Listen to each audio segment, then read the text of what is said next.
Kanchipuram వకుడా silks. నాణ్యత మా ప్రాధాన్యత. మదీనాగూడ, మియాపూర్, హైదరాబాద్ లో త్వరలో శుభారంభం. ఒరే మనోజ్, ఆగరా మనోజ్. ముళ్ళు గుచ్చుకుంటారా? కింద పడిపోతారా? అక్కడ పావులుంటారా? ఒరే రామన్ చౌదరి వస్తున్నాడా? ముళ్ళకి భయపడలేదు, పాముకి భయపడలేదు. రామన్న చౌదరి పేరు వినగానే రాతిబొమ్మలా ఆగిపోయాడు. అవును, రామన్న చౌదరి చిన్నవాళ్లకి చిరుత పులి, పెద్దవాళ్లకు పెద్ద పులి. ఎవరితను? రాయలసీమ రామన్న చౌదరి తాతలు. వారి కాలంలోనే సీమను వదిలి ఈ ప్రాంతంలోనే స్థిరపడ్డారు. వేలాది ఎకరాలు సంపాదించి జమీందారులుగా ఖ్యాతి పొందారు. అందుకే రామన్న చౌదరిని అందరూ రాయలసీమ రామన్న చౌదరి అంటారు. గుమ్మం దాటవలసి వస్తే నల్ల చొక్కా వేసుకుని బయలుదేరుతాడు. వీధి గుమ్మాన్ని వదిలిపెట్టి పెరటి గుమ్మం వైపు నుంచే వెళతాడు. ఎందుకో? ఈమె సీతారత్నం. రామన్న చౌదరి అడుగులో అడుగు వేసి అతను మడుగులో దిగమంటే దిగే భార్య. తండ్రి కంటి చూపుతోనే సమస్తం అర్థం చేసుకునే పెద్ద కొడుకు మురళి. ఇతను ఇంజనీరింగ్ చదువుతున్న రెండో కొడుకు రఘు. తన భుజం మీదున్న జందం కంటే ప్రేమగా, స్నేహితంగా చౌదరిని ప్రేమించే ఒకే ఒక వ్యక్తి ఈ వెంకట శాస్త్రి. ఇంతమంది తనను ప్రేమించినా రామన్న చౌదరి మాత్రం భూమిని ప్రేమిస్తాడు. తన కండతో, తన అండతో, తన మొండితనంతో కావాలనుకున్న దాన్ని ఆక్రమిస్తాడు. కాదన్న వాళ్లను కాలరాస్తాడు. ఈ భూమి మొత్తం నాది అని ఒక మ్యాప్ వేయించుకున్నాడు. ఈ కనిపించే మ్యాప్లో 90% అతను ఇప్పటికే ఆక్రమించుకున్నాడు. ఈమె పేరు నాగసులోచన. ఈ ముసలమ్మ నాగసులోచనకు బామ్మ. వీళ్ళ 5 ఎకరాలను మాత్రం ఆక్రమించుకోకుండా వదిలిపెట్టాడు రామన్న చౌదరి. అంతేకాదు, నాగసులోచనకు అప్పుడప్పుడు డబ్బు సాయం కూడా చేస్తుంటాడు. ఇక మిగిలింది ఇదిగో ఈ సుబ్బారాయుడి 10 ఎకరాల పొలం. గుండె బలం తనకుందంటాడు. ఇతను పహిల్వాన్ పాపారావు తన 15 ఎకరాల పొలం రామన్న చౌదరికి ఇవ్వనని అడ్డం తిరిగాడు. ఈ సాంబశివరావు తనకున్న 30 ఎకరాల పొలం ఇవ్వనన్నాడు. ఏ పనైనా తెలివితో చెయ్యాలంటాడు ఇతను. ఇవన్నీ ఒకప్పుడు రామన్న చౌదరి తండ్రి పొలాలు. వీళ్లు కౌలుదారు. కౌలుదారీ యాక్ట్ కింద వీళ్లు కోర్టుకెక్కి 15 ఏళ్లు గడిచాక గెలిచారు. అందుకే రామన్న చౌదరి కన్ను ఈ మన్ను మీద ఇప్పుడు పడింది. తన కుడి భుజం అన్వర్ని పొలం స్వాధీనం చెయ్యమని సుబ్బారాయుడు దగ్గరికి పంపాడు.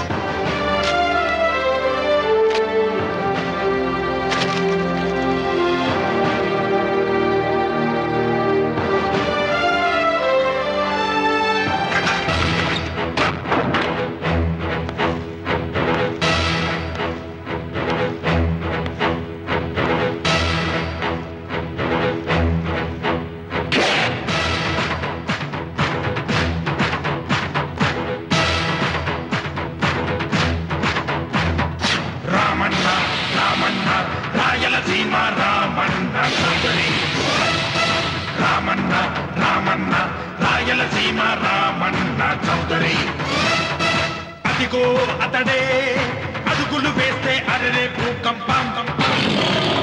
ఏ పగ పగ పగమండే నిప్పుల కొండకు అతడే ప్రతిరూపం. సూర్యుడు రెండుగా పగిలాడా, తన కన్నులుగా మిగిలాడా.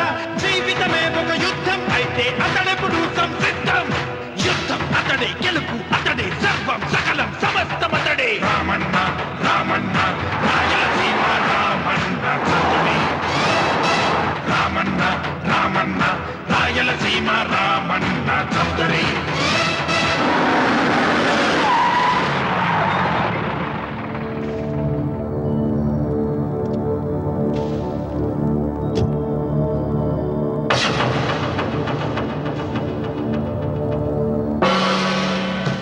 సుబ్బారాయుడు, రామన్న చౌదరి గారు వచ్చారు.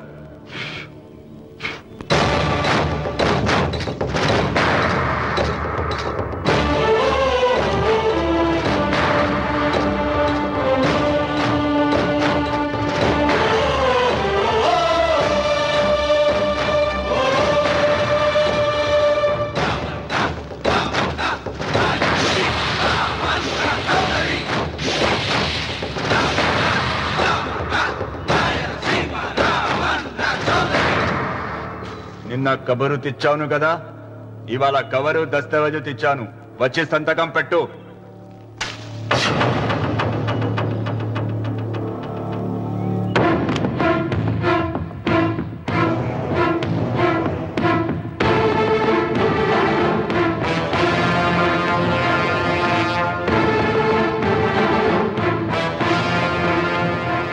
వెయ్యనా తిప్పను? హే సుబ్బారాయుడు, కొండ చిల్వ నోటులు కంఠం పడుతున్నావు, చేస్తావు. ఆకు తిప్పక ముందే సంతకం పెట్టాయి. అయినా ఆకు తిప్పతే ఏమవుతుంది నీకు తెలుసు కదా. అంత చావదచ్చినోండి ఏం కాదులే, నా వెనకమాల బలగం ఉంది. ఏం చేసుకుంటాడో చేసుకోమను.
అయ్యా, నోటికడుగు నాశనం చేయొద్దయ్యా, వద్దయ్యా, నీకు దండం పెడతానయ్యా. నీకు చేతులున్నది మాకు దండం పెట్టడానికి కాదురా, దస్తావేజుల మీద సంతకం పెట్టడానికి కూడా. పెడతానయ్యా, 2 రోజులు గడిపియండి. నిన్న జరిగింది మర్చిపోను, నేడు జరగాల్సింది వాయిదా వేయను. రేపు జరగబోయే దాని గురించి ఆలోచించను. ఈ రామన్న పాదం తాకగానే ఈ భూమి నా సొంతం. సంతకం పెట్టు.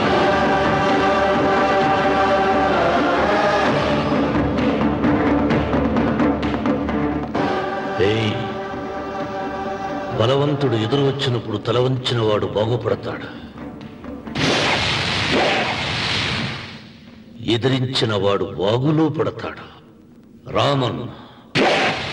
రామన్న చౌదరి.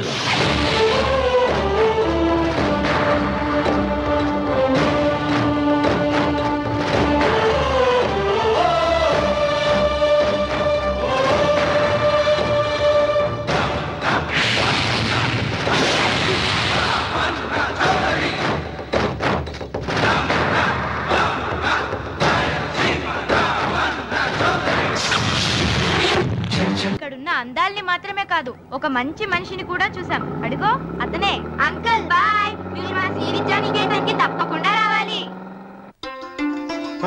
వచ్చేసా. ఏంటమ్మా రాఖీ రెడీయా? నీదే ఆలస్యం. తోడపట్టకపోయిన ప్రతి సంవత్సరం మర్చిపోకుండా కడుతున్నావమ్మా. దీర్ఘ సుమంగళి భవ. మంచి మట్టి గాజులు వేయించుకోమ్మా. ఈ పేదవాడు నీకు ఇంతకన్నా ఇచ్చుకోలేడు. మట్టి గాజులు ముత్తైదుకి శుభం అన్నయ్య. అవును, ఈరోజు పూజ బాగా భారీగా చేసావమ్మా. ఎందుకలా అడుగుతున్నావు? నిన్న మీ ఆయన ఇంత పాపం చేశాడు. ఆయన వస్తున్నారు. ఏరా వెంకన్న, ఇందాకటి నుంచి ఆకాశవాణి వార్తలు వినిపిస్తున్నాయి. నన్ను చూడగానే టక్కున కరెంటు పోయింది ఏమిటి? నువ్వు మమ్మల్ని మాట్లాడిస్తే కదా. తప్పుకోమ్మా. అంతేనా? పొద్దున్నే తపాలా మోసిన సంగతి నాకు తెలిసిపోయిందని భయం. నేను తప్పాలా మోసానా? ఏం చేయలేమ్మా. వీడి గురించి నేను ఏమైనా చెప్పానా? ఇంతకు ముందే కదా అన్నయ్య ఆయన ఇంత పాపం చేశారా?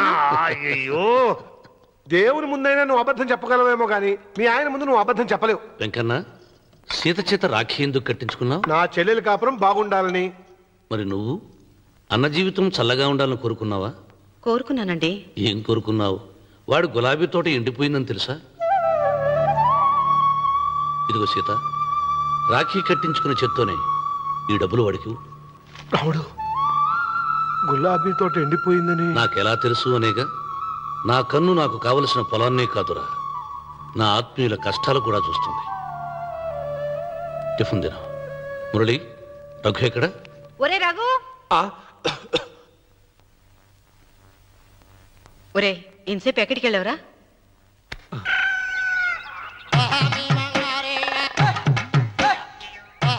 ఏడుకొండలవాడ వెంకటరమణ గోవింద గోవింద. జ్యోతిష్యుడు చెప్పినట్టు గుడికి వెళ్తున్నాను. ఆ పిల్లను చూపించే భారం నీదే తండ్రి. స్వామి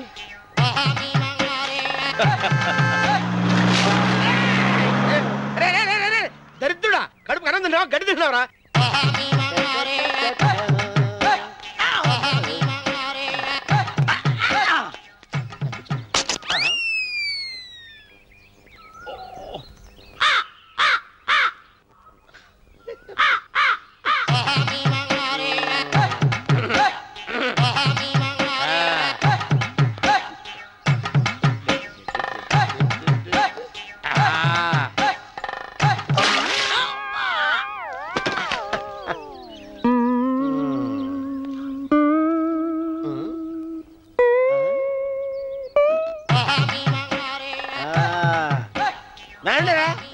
ఇప్పుడు చేసుకుంటారు, ఏవడం చేసుకుంటా చేసుకోండి. రండి మొత్తం రండి, ఎంతమంది వచ్చినా బయలుదేరి సార్ రండి. వెళ్ళిపో చంపేసి ఏమైందిరా నీకు? ఏం చెప్పమంటావు బాబు, పైనుంచి కిందకు ముద్రపోతున్నా పెళ్లి కాలేదు. పక్క ఊళ్ళో పేరెంటాల తల్లి ఆలయం ఉందంట, అక్కడికి పెళ్లి కాని వాళ్ళే వెళ్ళాలంట. అక్కడికి వెళ్తే లట్టక్కన పెళ్లి అయిపోద్దంట. అయితే మాత్రం గుడికి ఈ అవతారంతో వెళ్తావా? ఏం చెప్పమంటారు బాబు, అదంతా పెద్ద కథలే. ఉన్న బట్టలు మొత్తం పాడైపోయినాయి, మిగిలింది ఒకటే జత, అది సంచిలో పెట్టుకున్నా. అక్కడికి వెళ్ళేసి అయితే నేను వస్తాను పద. మీరెందుకులే బాబు, మీకు 10 ఎకరాల పొలం ఉంది, కోటి మంది అమ్మాయిలు దొరుకుతారు. నిజమే, చెట్టంత మనిషిని చెరువుకి పంపుతున్నారు తప్ప శోభనం గదులకు పంపాలని పెద్దానికి తెలియటం లేదు. ఒరే ఒరే అన్నవరం, నేను పేరెంటాల తల్లి గుడికి వస్తాను, తీసుకెళ్తావా? ఇంకా ఆలస్యం ఎందుకు బాబు, పదండి.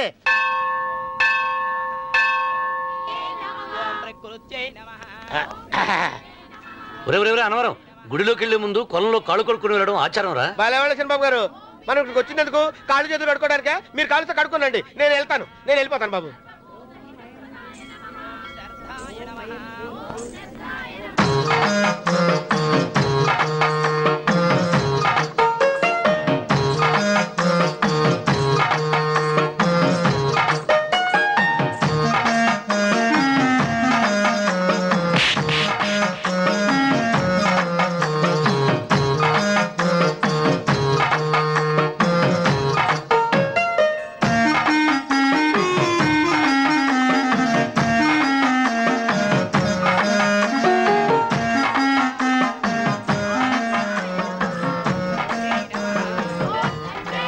అమ్మా తల్లి, ఏంటమ్మా ఈ అన్యాయం?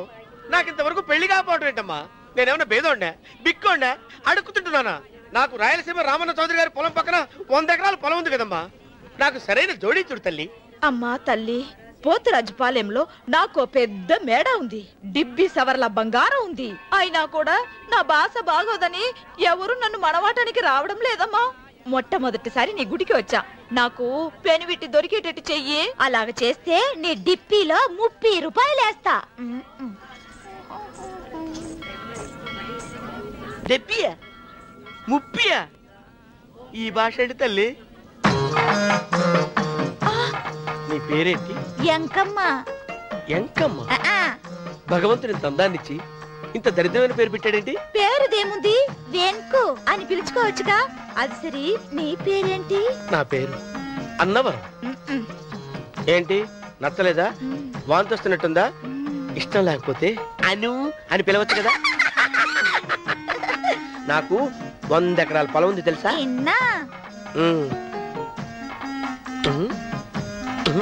ఏంటి? నన్ను పెళ్లి చేసుకుంటావా? మంగళారం నన్ను చూసుకోవడానికి పోతిరాజుపాలెంలో ఓ పెద్ద మేడ ఉంది కదా, అక్కడికి రా. మిగతా విషయాలు గుళ్ళో మాట్లాడుకుంటే ఏం బాగుంటది, అక్కడ మాట్లాడుకుందా. వస్తాను. డెబ్బి 30.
కంగారు పడక సుబ్బారాయుడు.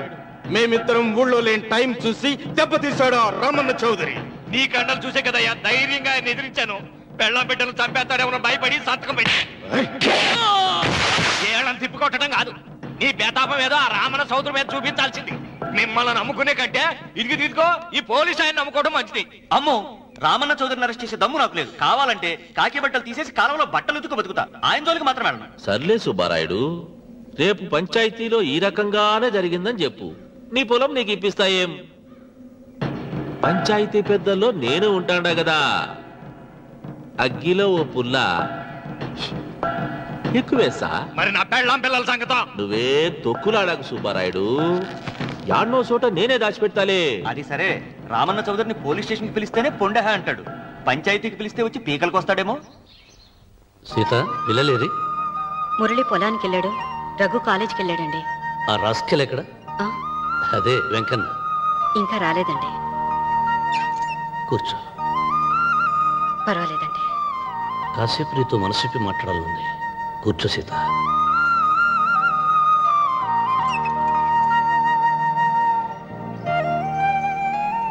రాక రాక వచ్చింది అవకాశం మా చెల్లెలకి, నేనెందుకు చెడగొట్టాలి? నీతో ఇలా ముచ్చట్లు చెప్పుకోవాలని ఎందుకు అనుకున్నాను అడగవే. నాకు తెలుసు, ఎవరిదైనా పొలం తీసుకున్నప్పుడు మీరింత ఆనందంగా ఉంటారు. ఏంటండి ఇక్కడ నిలబడ్డారు? అన్వర్ అయ్యా. పాడు చేసావు కదా. అయ్యగారు అయ్యగారు, పంచాయతీ పెద్ద మిమ్మల్ని పంచాయతీ దగ్గరకు రమ్మన్నారు. ఆయన మాట అనేసరికి నాకు తల కొట్టేసేనట్టయింది. మీరుండగా అసలు ఊరిలో ఇంకో పెద్ద ఏంటి? మీరే పంచాయతీ పెద్దగా ఉండొచ్చు కదా అంటే ప్రతిసారి నవ్వి ఊరుకుంటారు. రావణ సోదరి గారు పంచాయతీకి రావటం నేను పుట్టాక చూడలేదురా. నిజమేరా, అతనికి జరగాల్సిందేరా, లేకుంటే అతను దౌర్జన్యానికి అంతే లేకుండా పోతుంది. అది నిజమే. మిమ్మల్ని నమ్ముకొని నోరుకుతుందా? మరి నా పెళ్ళం పిల్లలు క్షేమమేగా? 200 మైళ్ళ దూరాన పెట్టినా. నువ్వేం తొక్కులాడకు.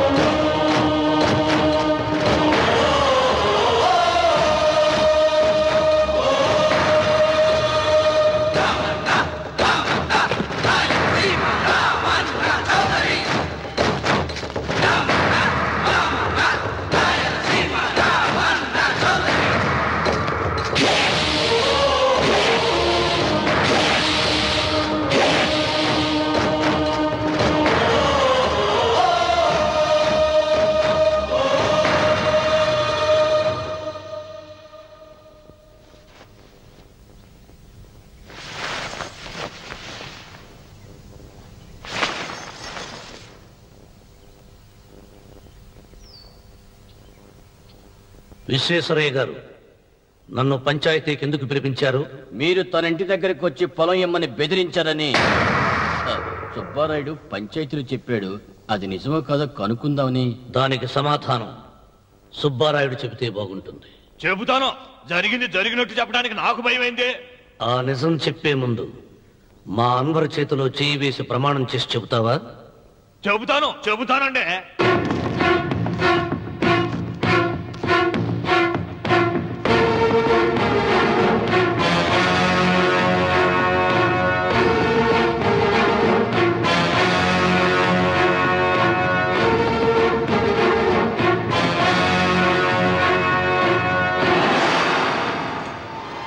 నీ పెళ్ళం తాలిపట్టు పెంచల తెచ్చాం.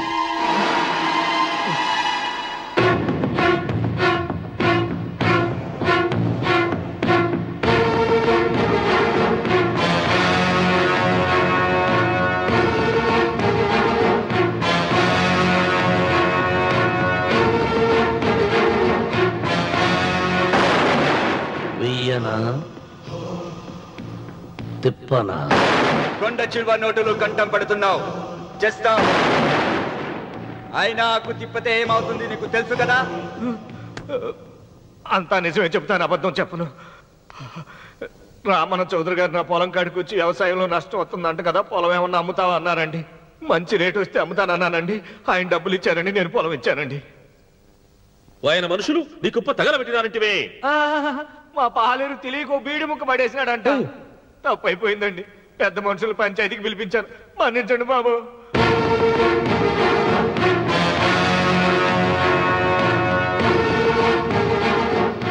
ముగిసిందా పంచాయతీ? ఇక నేను బయలుదేరుతున్నా. క్షమించండి రామన్న చౌదరి గారు. విశ్వేశ్వరరావు, కాలవలో ఉంటే పడవ బండిని మోస్తుంది, అదే రోడ్డు మీద ఉంటే బండి పడవను మోస్తుంది. పదవిలో ఉన్నాం కదా అని మీరందరూ మీ ఇష్టం వచ్చినట్లు ప్రవర్తిస్తుంటే రేపు రోడ్డు మీదకు రావలసి వస్తుంది. రామన్న చౌదరిరా.